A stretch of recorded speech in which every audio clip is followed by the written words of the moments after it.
क्यों नहीं मैं भूल पाता उन सारी बातों को जो उसने मेरी जिंदगी में की? बार बार क्यों ये मेरे सामने आता है? मुझे इसे देखकर बुरा लगता है, मुझे डर लगता है, मुझे गुस्सा आता है। और प्रभु बार बार उसे आपके सामने लाएंगे, बार बार कब तक? जब तक आप उसे माफ करना नहीं सीख जाएंगे, जब तक उसे देखकर आपके मन में कोई घृणा नहीं आएगी, जब तक उसे देखकर आपके मन से आशीष वचन नहीं निकलेगा, तब तक वो आपके सामने लाया जाएगा। जिस दिन वो ट्रेनिंग पूरी हो जाएगी, परमेश्वर आपको ऊंचा उठाएंगे और उस व्यक्ति को पीछे कर देंगे। हालेलुया। क्या मैं किसी से बात कर रही हूँ? क्या मैं किसी से बात कर रही हूँ? जिससे बात कर रही हूँ बोलेंगे हालेलुया। हमें परमेश्वर ने इसलिए रचा है ताकि हम उकाब की नाई उड़ सके। उकाब की नाई, कहेंगे उकाब की नाई, उकाब की नाई, उकाब के जैसे, उकाब के जैसे, जोर से बोलेंगे उकाब के जैसे, उकाब के जैसे। एक और चीज बताऊं आपको कि जब ये सारी प्रक्रिया हो जाती है, जब वो सीख जाता है, तो एक समय ऐसा आता है कि आकाश के कुछ पक्षी उसके पीछे पड़ते हैं और वो अपनी उड़ान भरता है। उकाब के बारे में बताया जाता है कि उसकी 2 आइलैंड्स होती हैं। एक आइलैंड के साथ वो अपने शिकार को देखता है और एक आइलैंड ऐसी होती है जिससे वो सूरज को देखता है। कोई और पक्षी सूरज की ओर देखकर उड़ नहीं सकता, सिर्फ उकाब एक ऐसा पक्षी है जो सूरज की ओर देखता हुआ इतनी ऊंचाई में उड़ता रहता है कि जब तक दूसरा पक्षी इतनी नजदीक आकर भी सूरज को देख नहीं पाता, वो वहां से वापस चला जाता है। इससे सीखने वाली भी एक बात है, उकाब फोकस किसको रखता है? सूरज को, क्योंकि वो जानता है कि सूरज का सामना कोई नहीं कर पाएगा। वैसे ही विश्वासी जन अपना फोकस किसको रखता है? जब आप अपना फोकस परमेश्वर को रखते हैं, आप इस बात को जान पाते हैं कि जब मेरा परमेश्वर मेरी ओर है तो मेरा सामना कौन कर नहीं पाएगा। जब तक आपकी नजर परमेश्वर की ओर रहेगी, जब तक आपकी फाउंडेशन परमेश्वर के वचन में रहेगी, जब तक आपकी नींव जो है हिलाई नहीं जाएगी, तब तक आपको कोई गिरा नहीं सकेगा। चाहे शत्रु आपके पीछे आ जाए, चाहे तूफान आपके पीछे लग जाए, चाहे आंधी आपको गिराने की कोशिश करे, जब तक आप परमेश्वर को देखते रहेंगे, जब तक आप प्रभु को देखते हुए चलते रहेंगे, कोई पानी आपको डुबो नहीं सकेगा, कोई आग आपको जला नहीं सकेगी।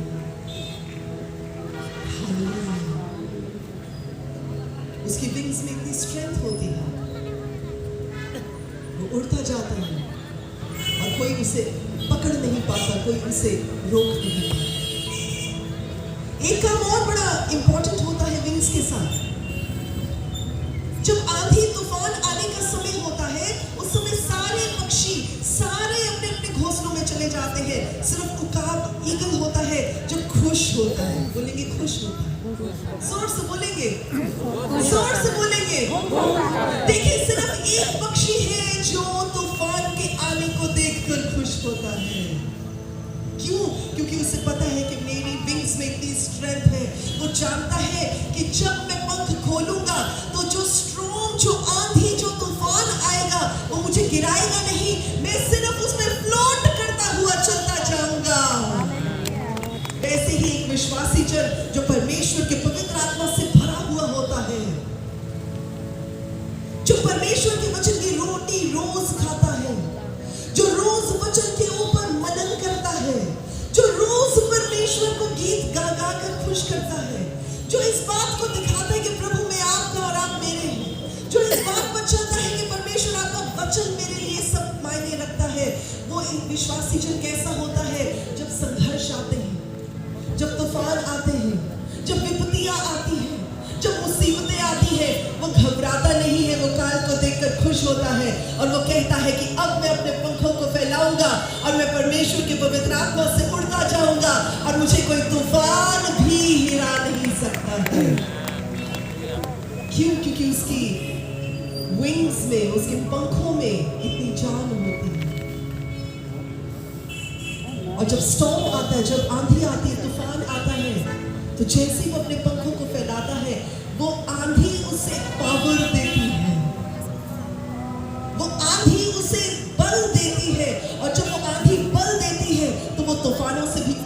उड़ सकता है, वैसे ही एक विश्वासी जन जब मुसीबत आती है तो रोता नहीं है, लोगों के घरों में जा जाकर घंटियां नहीं मारता, लोगों को फोन कर करके परेशान नहीं करता, वो अपने घुटनों पर आ जाता है और कहता है परमेश्वर मैं रेस्ट में हूं क्योंकि मैंने अपने पंखों को फैला लिया है, अब मैं आंधियों से भी ऊपर उठूंगा। क्यों? क्योंकि आप मुझे बल देने वाले परमेश्वर। Hallelujah. But there is a time, एक समय होता है जब उन पंखों को तैयार किया जाता है, जब उन पंखों में जान भरी जाती है। और आपके पंख कौन से हैं? आपके पंख वो टैलेंट है, वो इनबॉर्न क्वालिटीज है, आपके पंख वो सामर्थ्य है जो परमेश्वर ने अपने पवित्र आत्मा के द्वारा आपको दी है, और वो सारे स्किल्स है जिसमें आप ट्रेन होते हैं, और इसलिए ट्रेन होते हैं ताकि आप परमेश्वर के भले कामों को कर सकें। Those are your wings. अब जरा सोच के देखिए, एक उकाब अपने परों का इस्तेमाल ही ना करे तो वो उकाब कैसे रहे? एक विश्वासी जन परमेश्वर के द्वारा मिली हुई उसकी बुलाहट के, उसके टैलेंट्स के, उसके स्किल के इस्तेमाल ही ना करे तो वो परमेश्वर की महिमा कैसे करे? उकाब सिर्फ एक ऐसा पक्षी है जो अपने पंखों को फड़फड़ाता नहीं है, वो सिर्फ आंधियों को उसे ले जाने के लिए, उन हवाओं को इस्तेमाल करने के लिए तैयार होता है। हम अपनी इच्छा से नहीं चलते, हम परमेश्वर की मर्जी के चलाए चलते। क्या हमें समझ आ रहा है? तो हमारे पंखों के नीचे जो हवा है वो परमेश्वर है, परमेश्वर की सामर्थ। लेकिन आपको जो सामर्थ परमेश्वर ने दी है, आपको जो परमेश्वर ने भरा है, उसका आप कर क्या रहे हैं? लिखा है तुम्हारे भले कामों को देखकर जो लोग परमेश्वर को नहीं जानते वो परमेश्वर पिता की महिमा कर सके। तुम्हारे भले काम वो आपके पंख हैं।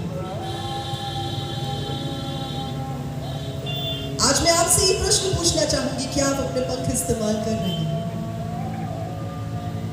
क्या आप परमेश्वर की महिमा के लिए अपने पंख इस्तेमाल कर रहे हैं? अगर नहीं कर रहे तो आज का ये समय है कि आप परमेश्वर के सामने प्रार्थना करें कि प्रभु मुझे मेरे पंखों को इस्तेमाल करने की सामर्थ्य दे।